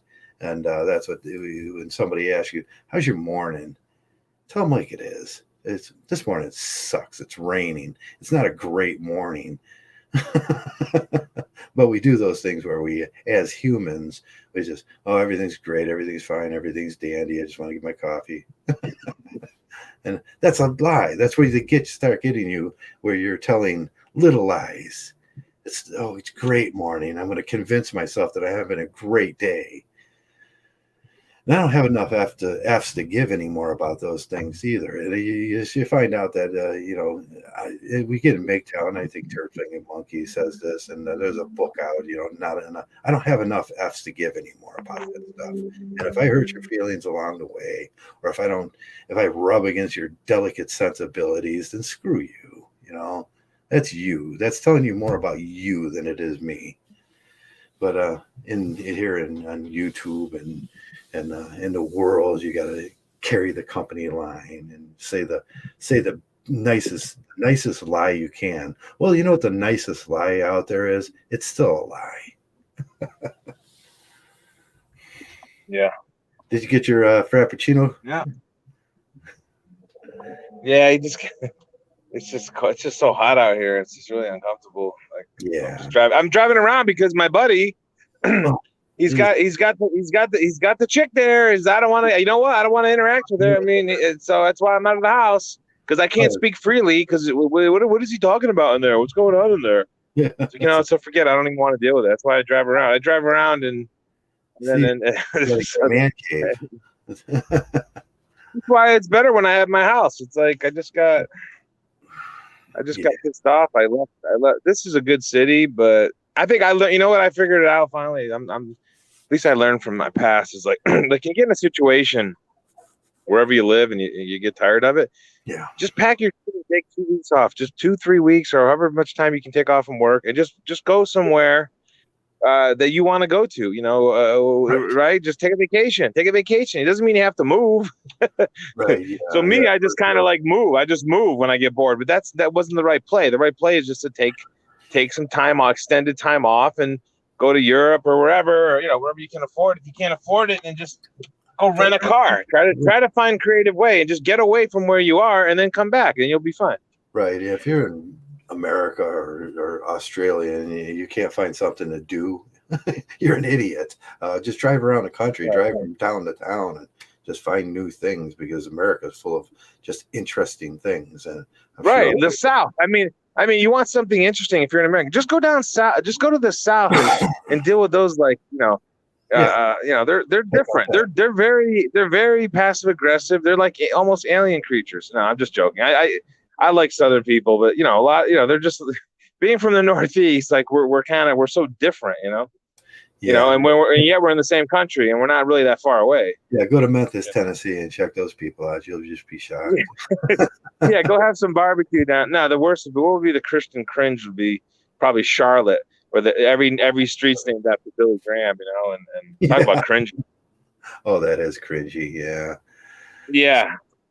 So there's a lot of different places you can go to, and for me though, I got so upset because I was supposed to get this job in Vegas. I think it's 2000. I want to say 2018. So they promised me the job. It was all lined up. I was ready to, and then all of a sudden I get a call from the recruiter. He's like, "Oh, they hired somebody else." And at least this guy was honest. He goes, "Yeah, the manager's friend needed a job." Your friend needed a job. Yeah, I'm sure he'll do a better job. It's like, I just went through 4 interviews. You busted my balls. I got 10 recommendation letters, 2 masters.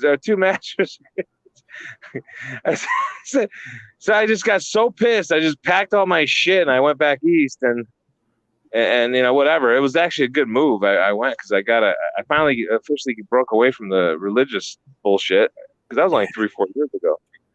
But now I'm back, and I'm lucky I have this house still. It's really nice, and I hope you can come out and visit someday. But yeah, it's I'm really fortunate to have it. But it's another topic I was thinking about today, was just how the presence of a woman changes things wherever you are. You know what I mean? You can be sitting at a bar talking about the game with the guys, and then all of a sudden, Sweet Tits walks by, or Baby Lips, as Johnny used to call her, and and this is a case I have here with this house. I'm helping my buddy. He lost his job, so he's got a big house. I'm helping him with the rent. He's helping me and whatever.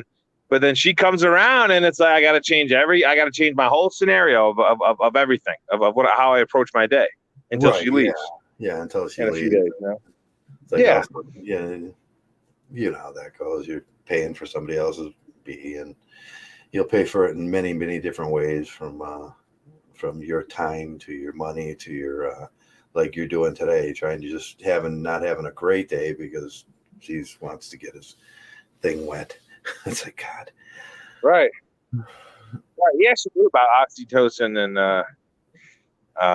pheromones. I was shocked. I was like, wow, you really know how it's 10 times more powerful than heroin?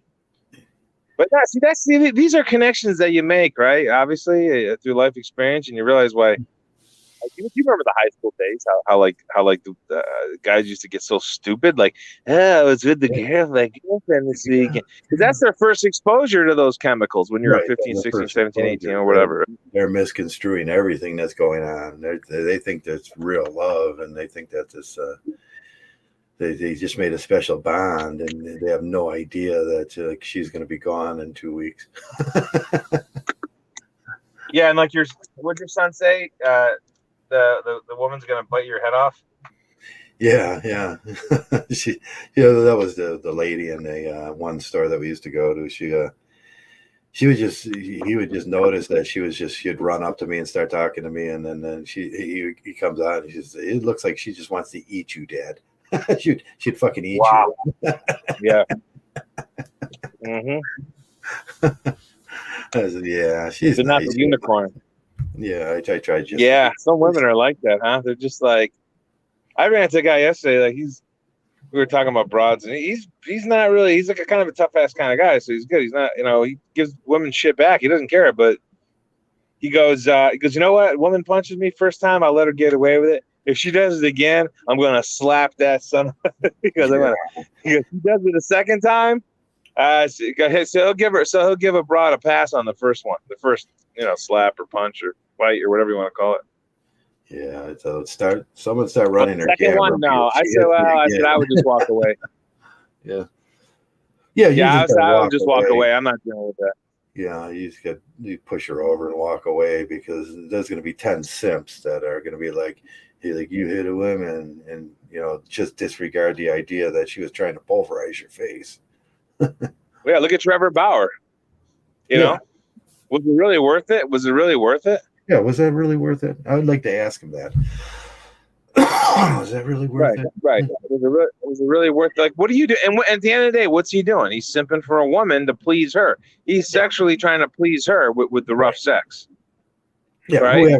who advertised that rough sex thing? And it's obviously her. She advertised that when she got what she wanted. Right. Bait and switch, Joe. Goes back to the bait and switch. And it's like she sees that, okay, I know he's Beverage. You can't say she didn't know he was Trevor Bauer. So it's like dollar signs are flashing in her fucking brain.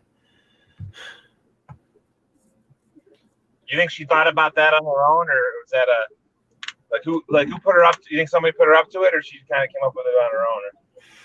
I think they're smart enough to come up with that on their own. They're cruel. They're cunning. And as soon as he found out who he was and what he was worth, and he probably bragged a little, I love you so much. I'll be honest with you. I'm a Major League Baseball pitcher, and I make millions and millions of dollars. Yeah, that's a great thing to tell this girl. Dollars. But Joe, women are really cunning. I mean, Schopenhauer was only considered the smartest man probably to walk the planet. What the hell does he know, Joe? Yeah. Yeah. You're calling women cunning? No, but yeah, they get obviously a bait and switch. I mean, the bait and switch applies not just to women. I mean, it applies to anything in life. I mean, right? Yeah, these ideas they transcend out into other ideas too. Just because we say them the way we say them, we try to give examples that you can just take, and they're intersectional. You can use them in other places too. You don't have to use them in that specific incident. Just open your mind and. Yeah, they're ideas. They're made to be incorporated. They do it in college too. I mean, I'm getting this business degree, and I enjoy it because I'm kind of hustling. I'm taking the extra money for the loans to invest. But I'm getting the education at the same time. But it still costs me a little bit of money, a lot of time.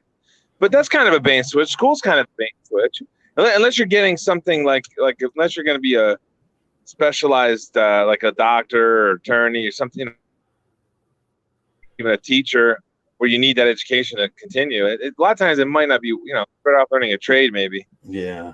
But yeah, the bait and switch. Women are all bait and switch. Makeup is a perfect. There's a kind of a basic physical bait. Basic physical. Bait, and then they take the makeup off, and they look like Juliette Lewis. Yeah. They look that good.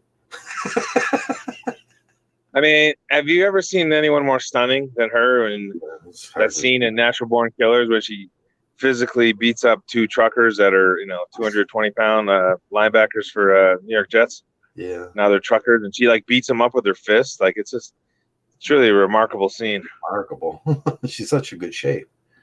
she's so attractive. She's that's maybe that's the one that Harper ends up marrying. Maybe. Yeah, see, Claire. That maybe. Now, I like Harper, and I really see, but there's a guy we like. I feel like we lost one of our own there. Yeah, he went back. He couldn't take it. He what's the character in Neo, the guy that went back to the he wanted to be reinserted because it was just the Italian actor. I forget his name. The guy was on I can't remember his name. Ralph Cifarello. He was on The Sopranos. He wanted to go back. A lot of guys got to get that. You want to go back. It's too hard to be Mgtow. It's hard for some people to live like that. Yeah, sure. Well, I tell you what, I'm not I've been on a bad run lately betting baseball, and my poker cards have been bad for me lately, and so I lost a couple of bucks. But compared to I'm not compared to these guys that date and get married and have children. I'm the lowest game. I'm the lowest form of gam. They're the biggest. To me, they're the biggest gamblers. It's not me. It's not me. When I used to bet 5,000 a game when I had money, now I'm betting 500 a game because I'm broke, and that's still a lot, but I don't bet as much. Now I bet with marriage. Yeah, so these guys are the big gamblers. Yeah, they're the big gamblers. They're the big gamblers. Yeah, it's not me. I'm not the gambler. It's like, I hope I don't step on this landmine. It's like really, it would really suck. And they all do. It's like, this is going to really suck. I mean, Joe, who just got divorced? We were talking about him. I was wondering the other day whether he was going to get divorced or not. And it was Bill Gates. He got divorced this week. Oh, he did. Okay. Yeah, they haven't released what they mutually made an agreement, but so the press didn't release what he had actually lost in that. And now you got Bill Gates and the guy from Amazon, and who else got divorced lately? Dr. Dre. Yeah, Dr. Dre. And what other billionaires lost? It's like, man, we got enough guys, billionaires, where we could start a billionaire Mgtow club. I wish they would fund us. The track record is, yeah. It's like, they say death and taxes, but it's more, you got to throw in marriage and divorce. Marriage is, that's pretty undefeated, because even the ones that stay married, that's a miserable existence, because you're slaving while they're building a new casino. They're building a nice. Vegas is starting to look good. I'm just driving through Vegas now. I'm going to the Strip right now. Yeah. Live. But anyway, yeah. But even like, okay, the marriages that are on paper still alive and whatever. They're these men are not happy. I mean, it's like you don't live on your own terms. You're living on.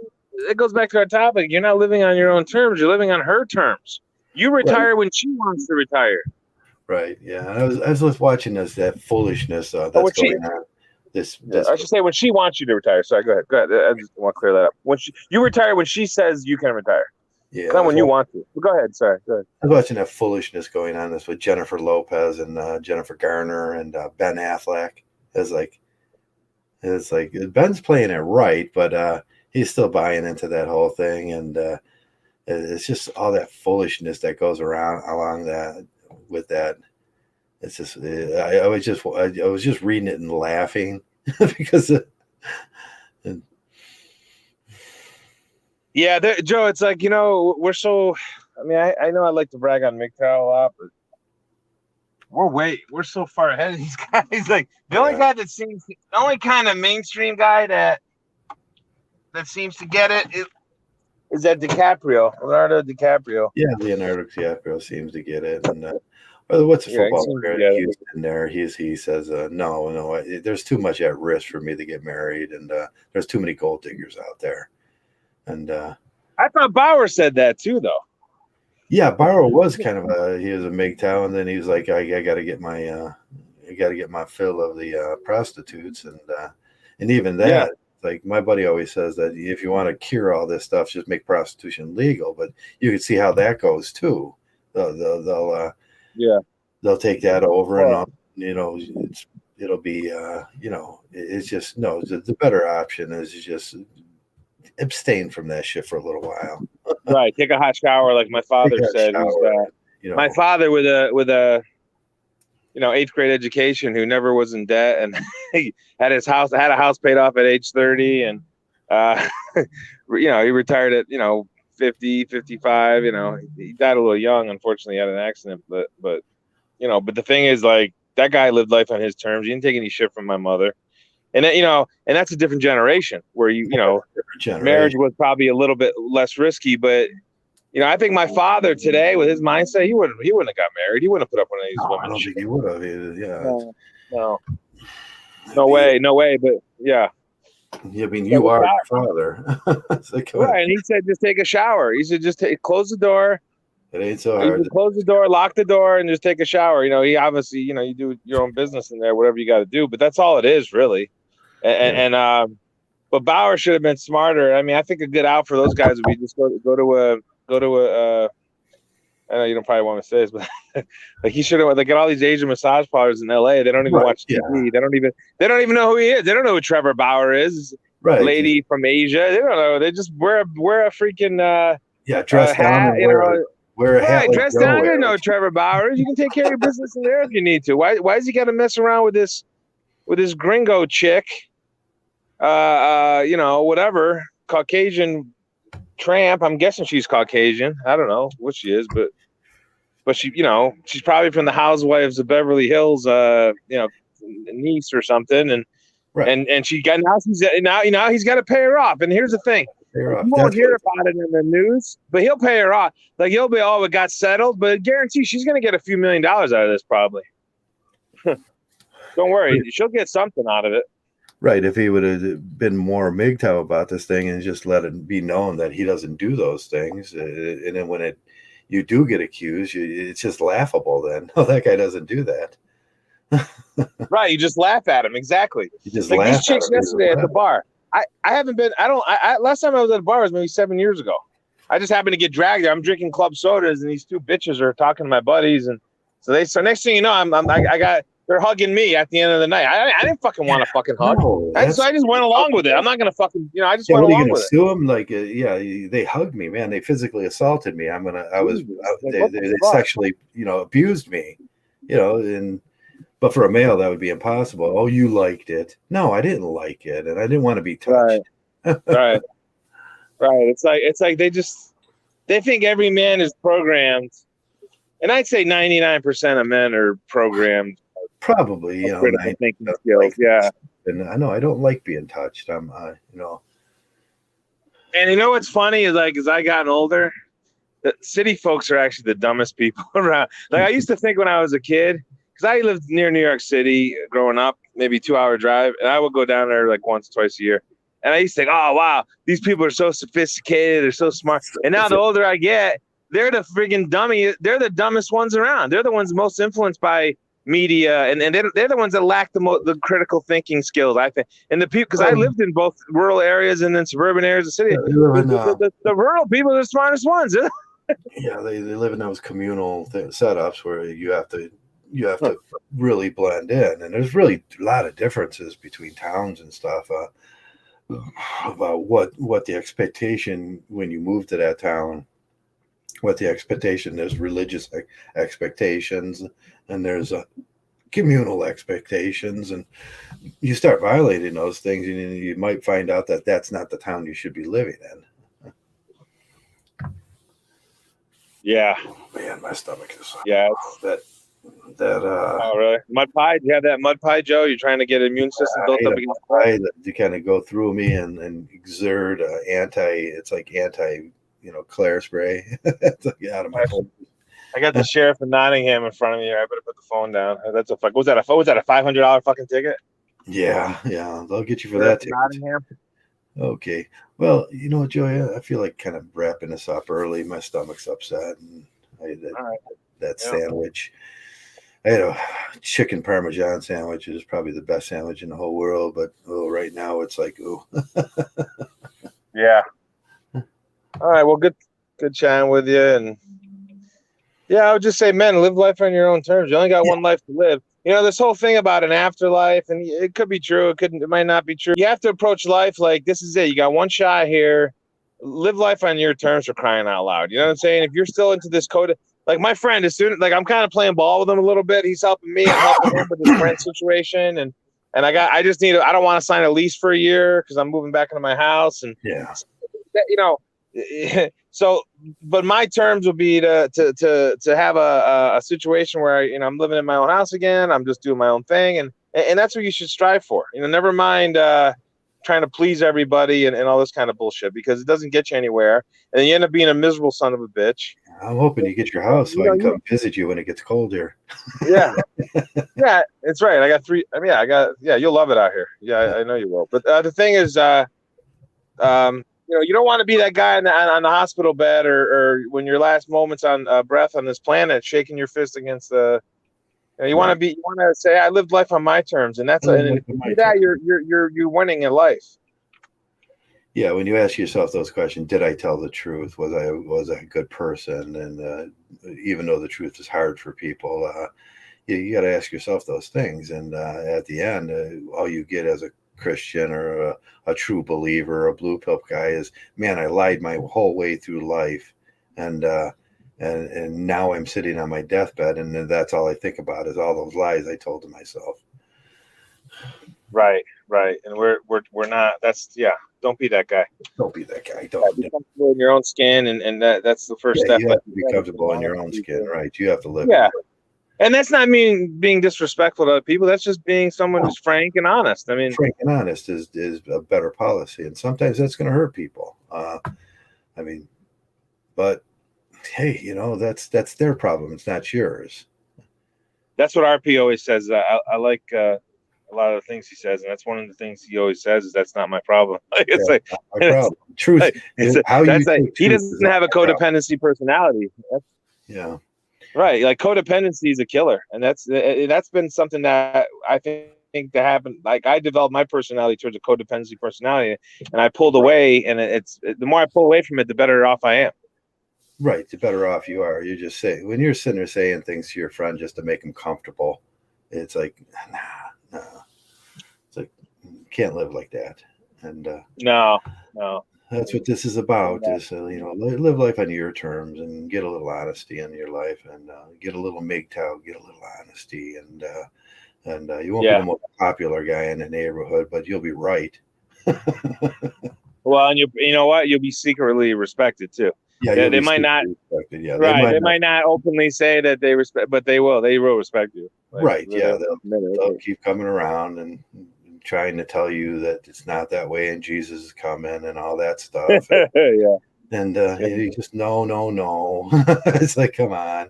They'll come to you in a million different ways and a million different lies. They just reword the lie and come to you at it. I notice that with all my friends. They just because they want to so believe in what they believe in. They'll reword it and come to you differently, and it'll be the same answer. It takes care of that.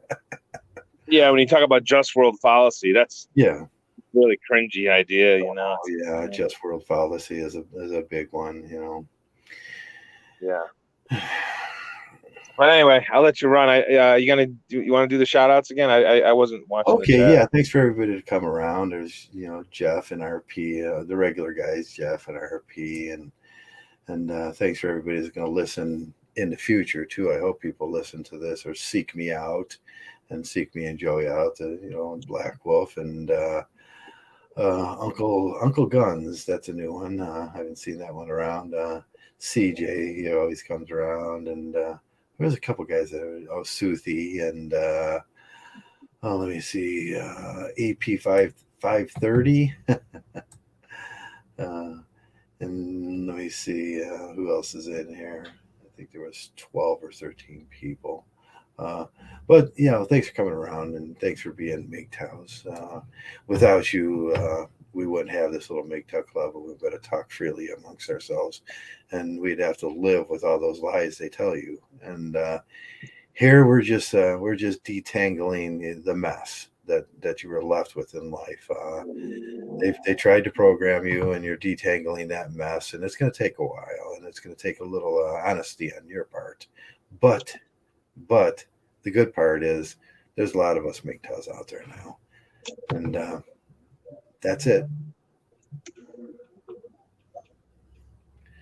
Got anything you want to say? No, just say thanks for stopping in, everyone, and thanks for stopping by. Thanks for stopping by, and it's hard there. I'll just say you're on the right track. I mean, being at this channel, you're on the right track. I mean, this is you're on the right track. I'll just leave it at that, and then just I say Black Wolf's got a really good channel, and there's some other guys out there. I've been listening to Black Wolf and his crew over there. Yeah, he's got a good. I think this guy Craig and some other guy, I don't know, 6'4" guy. They were talking. They're young guys, but they're really smart. I think Craig might be a little older, but yeah, I enjoy listening to. It's funny.